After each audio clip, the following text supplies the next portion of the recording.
سوالی دیگر از برادر، یکی از تماشابینان ما، فکرهای اسلامی، اون نفر سوال دادند که قربانی را چند فرقه انسانها به انسانها تقسیم کرده میتوانیم؟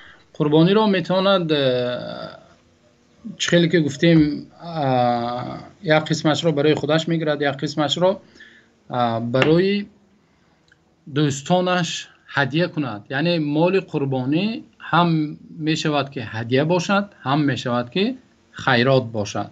هدیه را برای دوستان دارا و برای شخصان دارا هم کرده می شود و این چنین اگر با نیت خیرات باشد، همون نفرهایی که شامل زکات گیرنده هستند می توانند برای همونها انما الصدقات للفقراء والمساکین، البته صدقات، زکات و اینچنین مال قربانی برای چی؟ برای کی؟ برای فقرا، فقیرها، کم بضاعت ها و برای کی؟ برای مساکین، مسکین و هکذا.